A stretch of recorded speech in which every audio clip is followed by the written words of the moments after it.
person in the field. She is engaged in psychedelics and psychedelic research since 40 years, or even more. 66, 50 years. Okay, it was 15 years of engagement in the field. And since kind of nearly 20 years, she is engaged also in official research and also in drug policy on a worldwide scale. She installed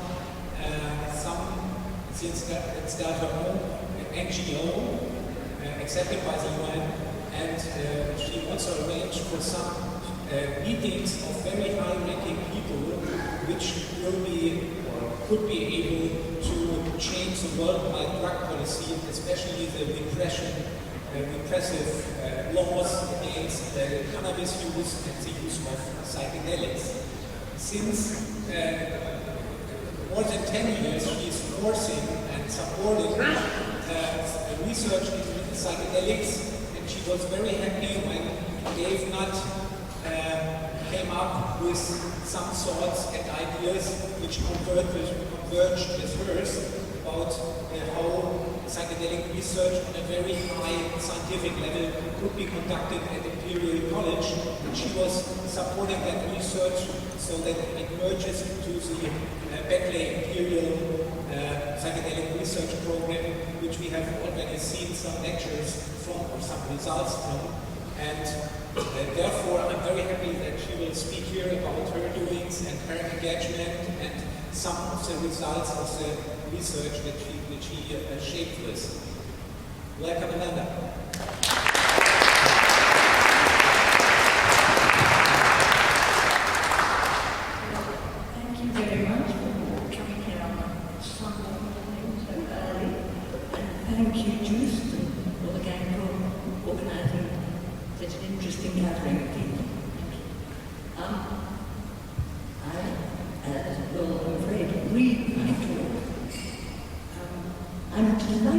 To be back in Amsterdam, where my passion for psychedelic science was first nurtured.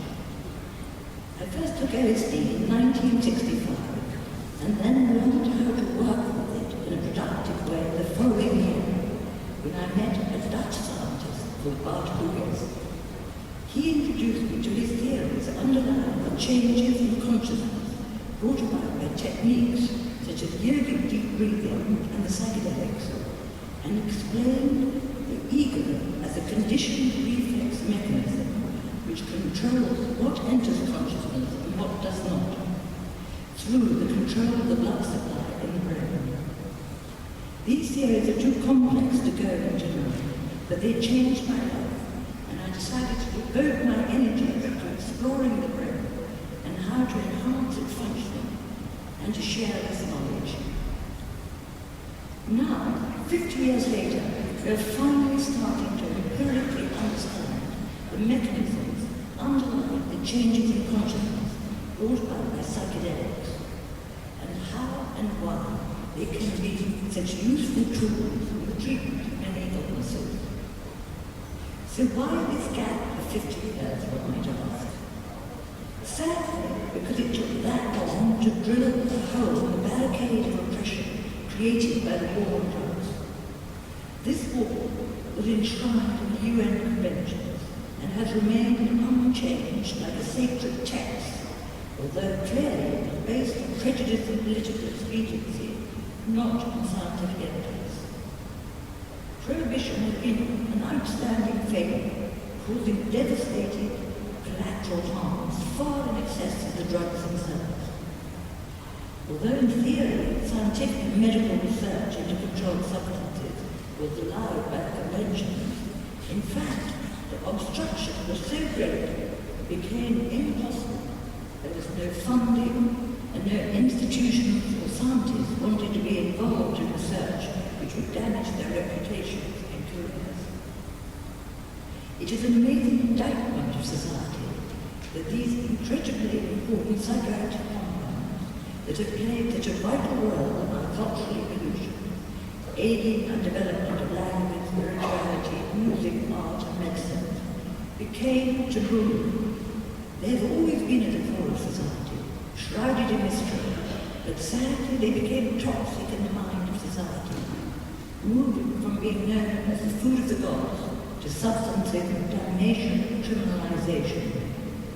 This move has been a grave mistake for society and has caused untold suffering.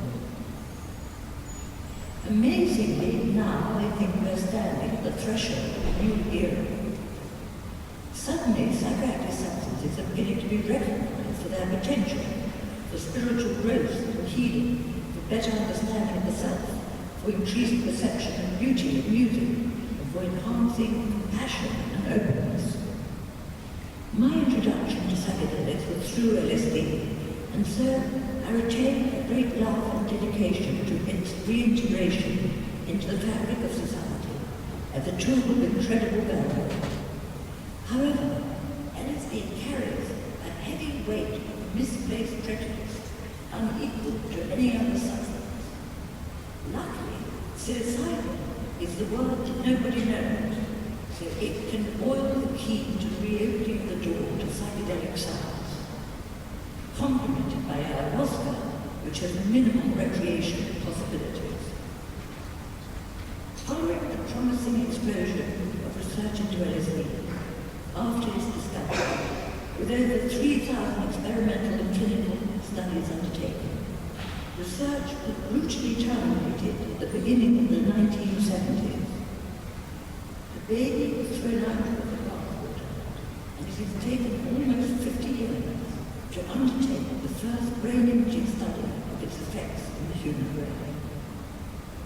Last month, we launched the results of the Beckley Imperial LSD study at the Royal Society in London.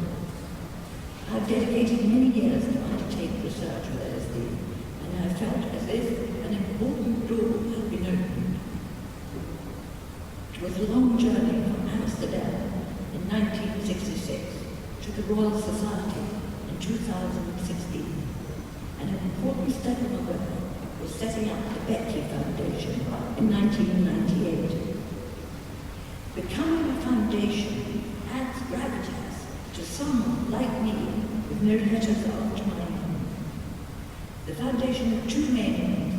Firstly, to investigate the mechanisms underlying consciousness and its changing states. And secondly, to reform global drug policies. The two are closely interrelated. Over the years, I've undertaken many collaborations with leading scientists around the world. My partnership with David Nutt had been particularly rewarding. It began in 2005 when I encouraged him to join me in the research of psychedelics. Soon after, Robin K. Harris visited me, and I suggested he did his PhD with David.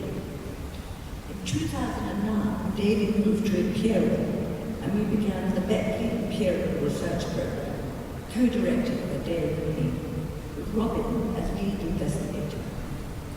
Since then, the team has grown in a wonderful manner, including Mendel, Leo, Christopher, and David Ritchie, all of whom have given talks at this conference. Our first study investigated the effects of psilocybin using fMRI, air cells, and MEG. The study was particularly revealing about the default mode network. This study led to the Medical Research Council, the government body, funding our recent psilocybin for depression study. We later did similar explorations with MDMA, and finally broke the boundaries to the forbidden territory of LSD. In 2013, I began another productive collaboration with Geordie Reaper. Geordie is a long-standing researcher of ayahuasca, and now we're expanding the field to include the investigations of DMT and 5-MeO-DMT. Our latest in vitro study has revealed some very important data, which Geordie will describe later today. What I'd like to share with you today is why, in my opinion, psychedelics are such essential tools in gaining a better understanding of consciousness, and why they're proving to be such an effective treatment of of many of man's most intractable illnesses, including addiction and depression. Their great gift is that they bring about profound changes in consciousness that no other substances do. They enable us to compare normal daily consciousness with the altered states they generate in a reliable way, states which have similarities not only to psychosis,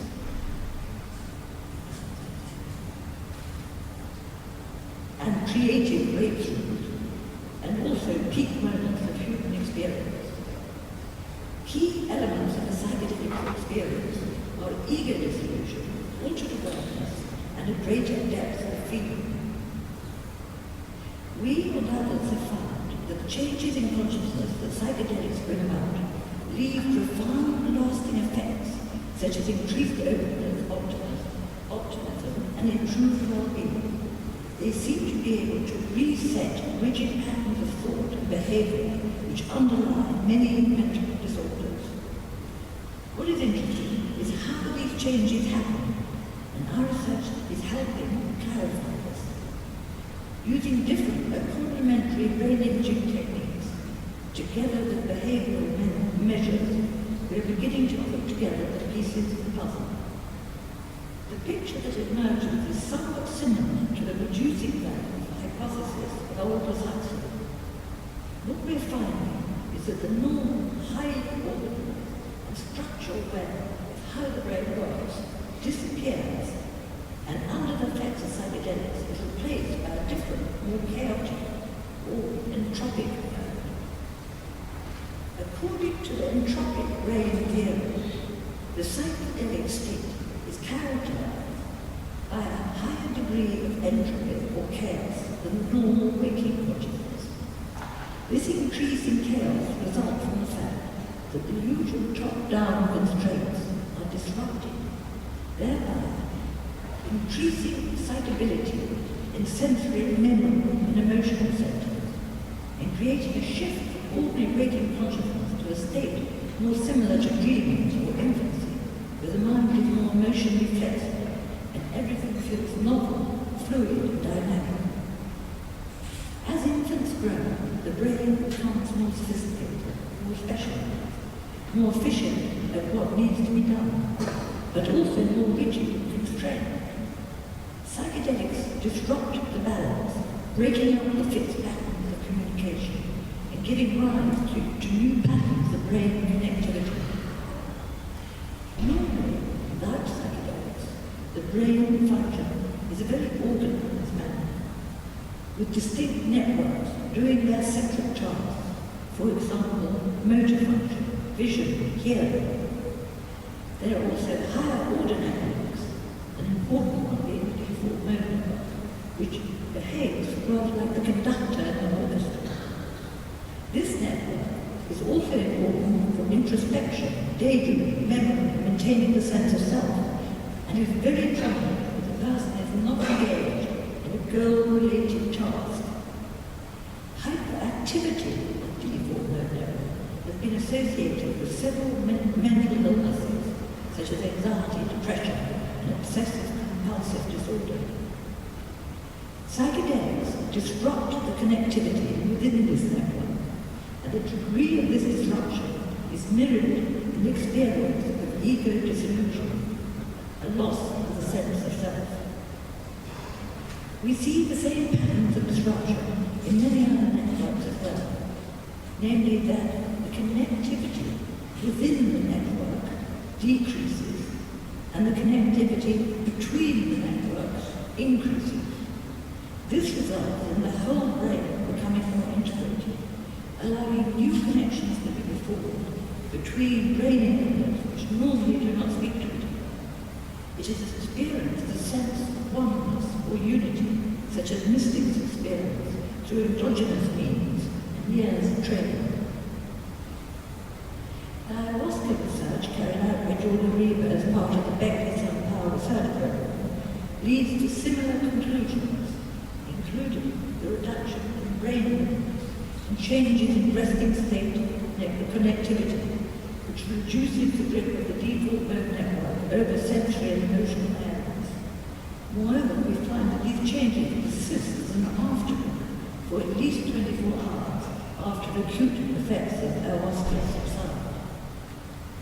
Geordie specifically looks at changes in connectivity between higher cognitive areas and areas associated with emotion. We find that these areas become more connected with each other, and this correlates with increased mindfulness scores.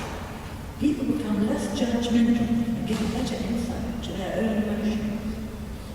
The increase in mindful scores are comparable to those experienced meditators and last for at least 2 months after their initial experience.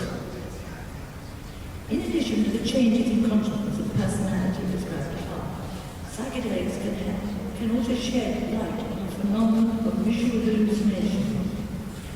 In our LSD study, we find that when resting with eyes closed, the visual areas of the brain were the only regions to show increased blood flow after LSD. All imaging measures show changes that we would normally see with visual stimulation, even though participants had their eyes closed. These changes correlated with self-reported visual hallucinations demonstrating seeing with the eyes shut, consistent with ayahuasca research. Moreover, the visual areas were much more connected to the rest of the brain under LSD than with placebo. The above principles apply not only to simple geometric patterns, but also to complex visuals, which are deeply influenced by memory and emotion. We also explore the interaction of LSD with music. We found that LSD enhances the emotional response to music, creating a deeper and stronger experience than with placebo. There was increased brain connectivity where the music was present. The regions involved in emotional memories, such as the parahippocampus, affected the visual regions. The results provide strong support for the use of music in psychedelic-assisted psychotherapy to enhance personal memory and mental health imaging. This part of the study is led by Mental Care. Finally, in addition to helping us understand how the brain works and informing us about various states of consciousness, psychedelics have very important practical implications, including in the treatment of depression, addiction, anxiety, and other conditions. Studies in which were involved include the Beckley Imperial Psilocybin study for treatment-resistant depression, already mentioned. After 2 doses of psilocybin in a supportive clinical setting, all patients showed some improvement in their symptoms. 67% were depression-free 1 week after treatment, and 42% were still in remission 3 months later. Even though the study is very small, the results are remarkable. Participants who, on average, have been depressed for 18 years reported decreased anxiety, increased optimism, and an ability to enjoy things. For some, the improvement has lasted for months. We've also seen great results in the John Hopkins study, led by Roman Griffiths and Matthew Johnson, which uses psilocybin for overcoming nicotine addiction. Again, the sample size was small, but the success rate was astounding. 12 subjects, all of whom had tried to quit smoking multiple times using various methods, were verified as nicotine-free 6 months after treatment, at a success rate of 80%. The psychedelic experience seems to allow many subjects to reframe and then break a lifelong habit. The volunteers reported a more complete mystical experience and greater success in breaking the habit. The study is now being expanded and will include a brain-imaging component. I'm very excited about the future, with many new and exciting studies taking their shape with various collaborators around the world. The field of psychedelic science is certainly an abundant orchard with much low-hanging fruit, and I feel confident that therefore it will grow exponentially, making the world a happier place.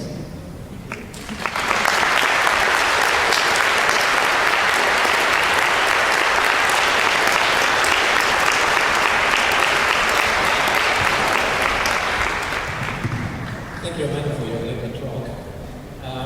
So we are open for questions. If there are some.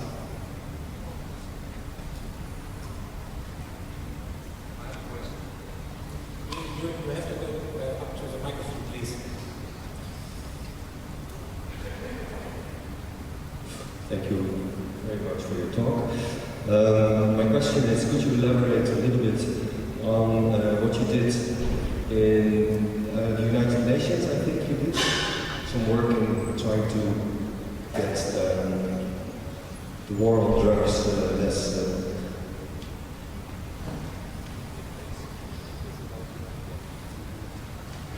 What's the question exactly? Yeah, what I'm trying to know is if you could elaborate on what you did with the United Nations in a higher platform in order to get drugs more into a normal, let's say, daily use of people. Well, it's been a long trip, but I used to have meetings with their main policy advisor, Sally Chow, who actually agreed with most of what I said. And I was particularly pushing the case of cannabis and psychedelics. And what I noticed with you and other meetings from 1998 onwards is that cannabis was never mentioned, although it was the vast majority of illegal drug taking. It and psychedelics were never mentioned. So I commissioned by the top experts a book called Cannabis Policy Moving Beyond Stalemate, which had a global overview of cannabis and brought to the attention that it was the elephant in the room.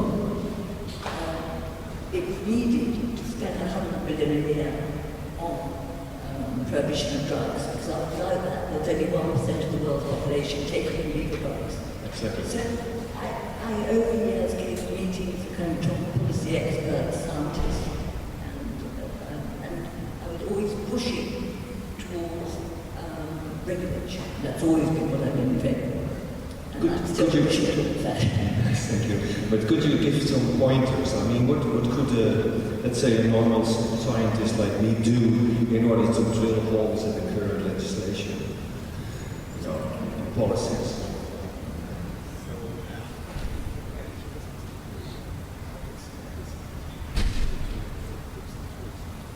Yeah, I think the only way to really reform drug policy is through science. I think the two approaches are deeply interrelated, and with the best scientific evidence, we can slowly move the policy forward. And the two interfeed each other.